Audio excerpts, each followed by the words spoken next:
अच्छा, अगर मैं तुम लोगों से कहूँ कि डेटा जो है वो एग्जैक्टली सेम है, लेकिन फिर भी जो है वो डिफरेंट स्टोरीज तुम लोग को बता रहा है, तुम लोग को जो एक्चुअली उसमें से इंसाइट मिल रही है वो अपोजिट मिल रही है, क्या ये पॉसिबल है कि तुम्हें लग रहा हो कि ओवर द टाइम जो है वो ए विन कर रहा है, लेकिन अल्टीमेटली लास्ट में बी विन कर रहा है, जबकि ऑब्वियसली दिख रहा है कि ए विन कर रहा है? क्या ये पॉसिबल है? अगर मैं कहूँ ये पॉसिबल है और स्टैटिस्टिक्स में ऐसा होता है और एआई में भी जो है वो कई केसेस में ऐसा हो जाता है, तो क्या तुम लोग मानोगे? इन सब पे बात करने जा रहे हैं आज हम लोग। जानेंगे सिम्पसन्स पैराडॉक्स क्या होता है, स्टैटिस्टिक्स की दुनिया में इसको कैसे हम लोग डील करते हैं, सब पे बात करने जा रहे हैं। आप देखते रहिए, सब आज हम बात करेंगे। मैं तुम लोग को थोड़ा सा कॉन्टेक्स्ट देता हूँ, थोड़ा सा स्टोरी लाइन की तरह इस पे बात करता हूँ कि एक्चुअलिटी में सिम्पसन्स पैराडॉक्स में होता क्या है। तो तुम इसको ऐसे इमेजिन करो, मैंने कुछ केसेस बनाए, मैं तुम लोग को सुनाता हूँ। पहला केस ये है कि तुम समझो कि तुम्हारे पास जो है वो एक ग्रुप है लोगों का कि जिसमें वो लोग अच्छा परफॉर्म करते हैं दूसरे लोगों से किसी एक स्पेसिफिक कैटेगरी में। फॉर एग्जाम्पल, अगर तुम्हारे पास फुटबॉल है और क्रिकेट है, तो तुम्हारे पास जो ए ग्रुप है वो फुटबॉल में अच्छा परफॉर्म करता है बी ग्रुप्स के कंपैरिजन में। पहली चीज तो ये हो गई। लेकिन जब तुम बाद में रिजल्ट कंबाइन करते हो, फिर डेटा को कंबाइन करके देखते हो, तो तुम देखते हो कि नहीं, ए जो है वो अच्छा परफॉर्म कर रहा है, लेकिन बी जो है वो उससे और ज्यादा अच्छा परफॉर्म कर रहा है अगर आप कंबाइंड रिजल्ट देखो। इसी को हम लोग सिम्पसन्स पैराडॉक्स कहते हैं और इसको ही आज हम लोग समझने जा रहे हैं। चलो थोड़ा सा एक एग्जांपल लेते हैं हॉस्पिटल का, और उसके कंपैरिजन में हम लोग इस एग्जांपल को समझते हैं कि एक्चुअलिटी में कैसे सिम्पसन्स पैराडॉक्स काम करता है। ऐसा समझो, तुम्हारे पास दो हॉस्पिटल्स हो गए, एक ए है और एक बी है। अब यहाँ पर ऐसा समझो कि जो ए हॉस्पिटल है उसने दो तरीके की सर्जरी की, एक माइनर और एक मेजर। ए हॉस्पिटल ने दो तरीके की सर्जरी की, एक माइनर सर्जरी की और एक मेजर सर्जरी की। ए जो है उसकी जो माइनर सर्जरी है उसका जो सक्सेस रेट है वो है 90%, पहली चीज। और उसी ए की जो मेजर सर्जरी है उसका जो सक्सेस रेट है वो है 30%। यानी ए की दो सर्जरीज है मेजर जिसका जो सक्सेस रेट है वो है 30%, जो माइनर है उसका सक्सेस रेट जो है वो है 90%। अब बी पे आता हूं मैं। जो बी हॉस्पिटल है उसने भी दो तरीके की सर्जरी जो है वो परफॉर्म की। फर्स्ट कि जो है माइनर केस में जो आपका बी है उसने परफॉर्म किया 80%, यानी कि उसका जो सक्सेस रेट है वो है 80%। और बी का जो माइनर केस है, या बल्कि मैं कहूँ मेजर केस है, वो है 40%। यानी ए के दोनों केसेस मेजर और माइनर, मेजर का जो है वो है आपका 30%, माइनर का जो है वो आपका 90%, और बी का जो माइनर केस है वो है 80% और बी का मेजर का जो केस है वो है 40%। इतनी बात क्लियर हो गई। तो अगर तुम एक स्पेसिफिक सर्जरी को देखो या फिर एक स्पेसिफिक कैटेगरी को देखो और उसके बाद इसको कंबाइन करके देखो, तो तुम्हें कुछ बातें पता चलेंगी। अगर मैं सिर्फ माइनर सर्जरीज की बात करूं तो यहाँ पर ए हॉस्पिटल जो है वो विन कर जाता है। क्यों? क्योंकि ए का जो सक्सेस रेट है वो है 90% आपकी माइनर सर्जरी में, और बी का जो सक्सेस रेट है वो है 80% माइनर सर्जरी में। तो माइनर के कंपैरिजन में अगर मैं देखूं कि माइनर सर्जरी कौन सा हॉस्पिटल अच्छा परफॉर्म कर रहा है, तो वो आपका ए हॉस्पिटल विन कर जाता है, पहली चीज। अगर मैं मेजर सर्जरी पे आ जाऊं तो जो बी कैटेगरी है वो विन करती है, क्योंकि ए का जो सक्सेस रेट है मेजर कैटेगरी में वो है आपका 30%, और आपका ए जो है उसका जो बी जो है वो आपका जो सक्सेस रेट है उसका जो कंपैरिजन वो है 30%, यानी कि बी का 40% है और ए का जो है वो 30% है। तो बी जो है वो यहाँ पर विन कर रहा है, यानी कि माइनर का जो विनर है वो ए है और मेजर का जो विनर है वो है बी है। इतनी बात क्लियर हो गई। अब अगर मैं तुम लोग से कहूं कि ओवरऑल बताओ कि तुम्हें क्या लगता है कि कौन जो है वो विन कर रहा है, तो तुम लोग का जो एक्चुअल में रिस्पॉन्स होगा वो ये होगा कि माइनर के लिए जो है वो ए विन करता है और मेजर के लिए जो है वो बी विन करता है। लेकिन अब एक्चुअल में जो ट्विस्ट है वो आ रहा है, मैं ट्विस्ट पे बात करता हूँ। तो ट्विस्ट कुछ यूं है, पैराडॉक्स जो है वो ऐसा है कि यहाँ पर जो है वो जितना भी डेटा जब हम कंबाइन करते हैं और स्पेसिफिकली सेपरेट नहीं करते हैं कैटेगरीज को, यानी कि आप बी माइनर मेजर नहीं करते हो, कंबाइन करके पूरे रिजल्ट को देखते हो। स्टैटिस्टिक्स में हमेशा हम लोग कंबाइंड रिजल्ट पे फोकस करते हैं और स्पेसिफिक रिजल्ट्स को हम लोग जो है उसकी यूज केसेस बनाते हैं। तो अगर मैं बात करूं कि जो कंबाइंड रिजल्ट होगा इस पूरे का, तो उसमें हमें ये पता चलता है कि बी जो है वो ज्यादा ओवरऑल सक्सेस रेट है उसका इन कंपैरिजन टू ए, यानी कि बी का जो है वो सक्सेस रेट ज्यादा है ए के कंपैरिजन में। अब आप लोग ये अच्छा कैसे, ये कैसे हो सकता है, ये कैसे पॉसिबल है, जबकि हमें दिख रहा है ऐसा नहीं है। अगर मैं दोनों की कंपैरिजन पे बात करूं तो ए का जो है वो माइनर में जो सक्सेस रेट है वो है 90, उसका जो मेजर में सक्सेस रेट है वो है 30, तो 90 और 30 120।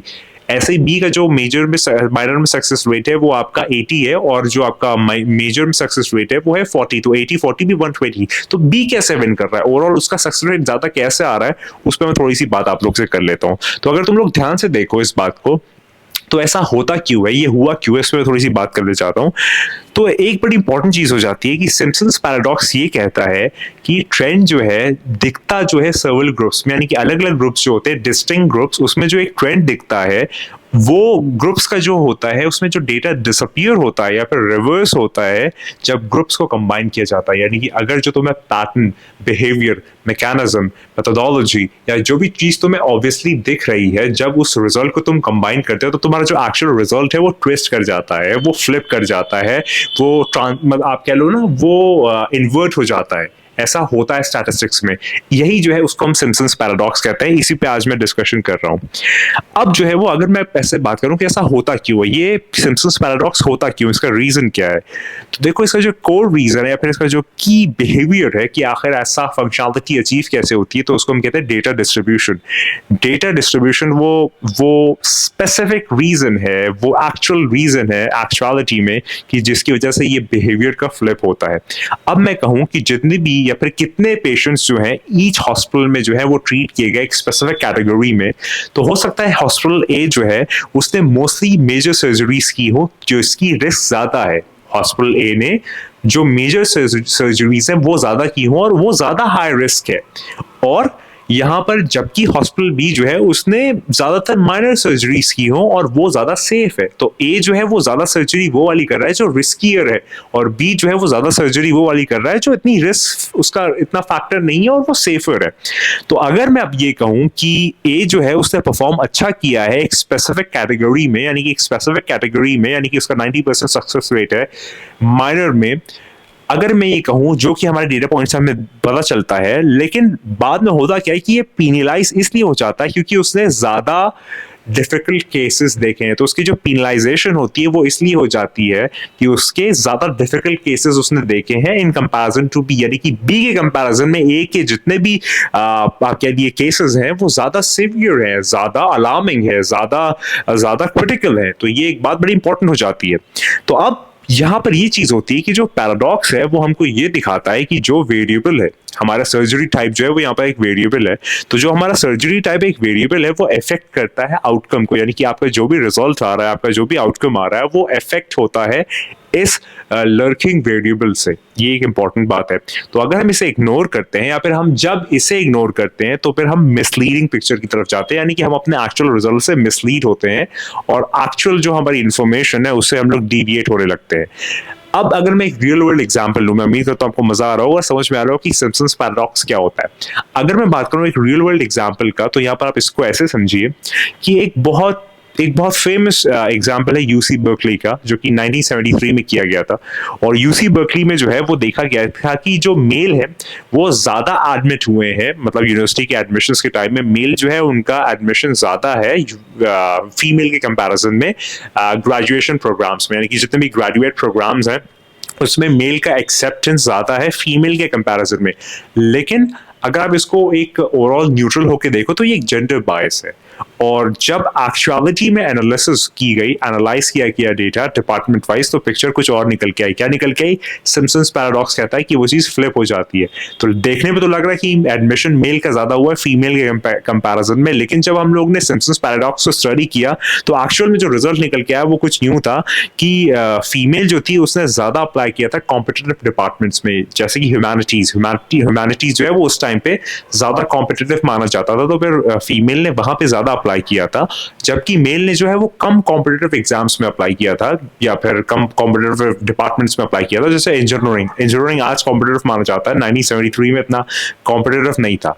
तो स्पेसिफिकली ईच डिपार्टमेंट में जो फीमेल है वो actually slightly higher admission rate है उनका, जबकि देखने में लग रहा था कि नहीं यार मेल ज्यादा हुए, मेल का ज्यादा, मतलब मेल देखने में लग रहा है कि मेल का ज्यादा एडमिशन हुआ है, यानी कि मेल अच्छा परफॉर्म कर रहा है, जबकि एक्चुअलिटी में देखा गया कि फीमेल जो है वो ज्यादा हाई कॉम्पिटिटिव डिपार्टमेंट्स में अप्लाई कर रही हैं और इसलिए जो है उनका जो एडमिशन रेट है वो स्लाइटली हायर है मेल के कंपैरिजन में, जब डेटा कंबाइन करके देखा गया। वरना देखने में अपेरेंटली जो है वो ऑब्वियसली वैसा नहीं दिख रहा था। हमें दिख रहा था कि मेल जो है वो ज्यादा कॉम्पिटिटिव एग्जाम्स या फिर ज्यादा स्मार्ट है, ज्यादा जेन्युइन है, या ज्यादा उनका एप्टीट्यूड अच्छा है और इसलिए वो एडमिशन ले पा रहे हैं, जबकि ही हमने सिम्पसन्स पैराडॉक्स को एक्चुअलिटी में अप्लाई किया और कंप्लीट डेटा सेट को हम लोग ने अप्लाई करके देखा, तो पता चला कि नहीं, फीमेल जो है वो ज्यादा स्लाइटली उनके एडमिशन रेट जो है वो हायर है, और इसी को जो है वो हम लोग सिम्पसन्स पैराडॉक्स कहते हैं कि दिखता कुछ है, होता कुछ है। जब एनालाइज करो तो कुछ और निकलता है, लेकिन ऑब्वियस जो अपैरेंट चीज है वो कुछ और होती है। तो ये सिम्पसन्स पैराडॉक्स स्टैटिस्टिक्स का कॉन्सेप्ट है, और एआई में भी बहुत इसका एक तरीके से इसका बेसलाइन आप कह सकते हो। अच्छा, आगे सुनो। एआई में और मशीन लर्निंग में सिम्पसन्स पैराडॉक्स जो है वो कभी कभी ट्रबल भी कॉज कर देता है, प्रॉब्लम भी क्रिएट कर देता है। कैसे? कई बार ये होता है कि अगर मैं हेल्थ केयर एआई बना रहा हूँ, या फिर हेल्थ केयर एआई ट्रेंड है मिक्स्ड डेटा पे, बहुत ज्यादा डिफरेंट डेटा टाइप पे, डेटा अलग अलग जो है वो काफी मिक्स्ड है, तो यहाँ पर मिसजजमेंट बहुत हो जाता है, यानी कि मिसजजमेंट की चांसेस बहुत रहते हैं, और फिर ट्रीटमेंट जो है वो उतना इफेक्टिव नहीं होता, और जिसकी वजह से जो है वो पेशेंट की कंडीशन या फिर एज ग्रुप्स जो है वो वहां पर अकाउंट में उसकी अकाउंटेबिलिटी मेंटेन नहीं हो पाती। तो ये एक बड़ा एक ऐसा बिहेवियर है कि जो कि कंसर्न है हेल्थ केयर एआई के पर्सपेक्टिव से। और अगर कोई एल्गोरिथम जो है वो इस कॉन्टेक्स्ट को इग्नोर करता है, तो फिर जो ग्रुपिंग मैकेनिज्म है सिवियरिटी से, या फिर डेमोग्राफिक्स से, या फिर जो भी हमारे पास पैरामीटर्स हो, तो उसके वजह से कई बार रॉन्ग कंक्लूजन्स जो है वो निकल के आते हैं, और फिर फाइनली जो आपका रिजल्ट है वो रॉन्ग हो जाता है। हालांकि आप परफेक्ट मैथ कर रहे हो तो भी चीजें रॉन्ग हो जाती हैं। तो ये हमारा एक सिम्पसन्स पैराडॉक्स का मैंने आपको पैराडाइम समझाया कि एक्चुअलिटी में सिम्पसन्स पैराडॉक्स काम कैसे करता है और इसमें होता क्या क्या है। अच्छा, एक और बात सुनो, इससे हमें लेसन क्या मिलता है? मतलब स्टैटिस्टिक्स जो है वो सिर्फ नंबर्स या फिर मैथ या फिर डेटा सेट का नाम नहीं है, स्टैटिस्टिक्स कॉन्टेक्स्ट का भी नाम है, कि आप किस कॉन्टेक्स्ट में बात कर रहे हो, किस पेरिफेरी में बात कर रहे हो, किस डोमेन में बात कर रहे हो, किस बैक स्टोरी में बात कर रहे हो, हिस्टोरिकल डेटा पे बात कर रहे हो, किस चीज में बात कर रहे हो। जो चीज तुम देख रहे हो क्या वो कोरिलेशन है या फिर कंपैरिजन है?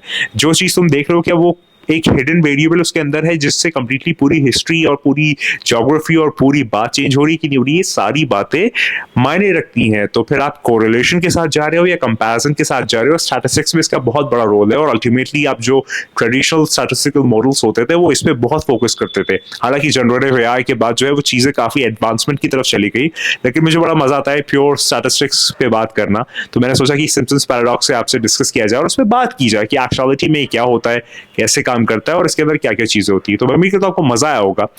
एआई एथिक्स के ऊपर पूरी मास्टर क्लास प्रेजेंट है, लार्ज लैंग्वेज मॉडल्स के ऊपर एआई पूरी मास्टर क्लास प्रेजेंट है। उसके बाद हमने बात की थी मशीन लर्निंग के ऊपर, पूरा प्लेलिस्ट प्रेजेंट है, जाके उसे देखो।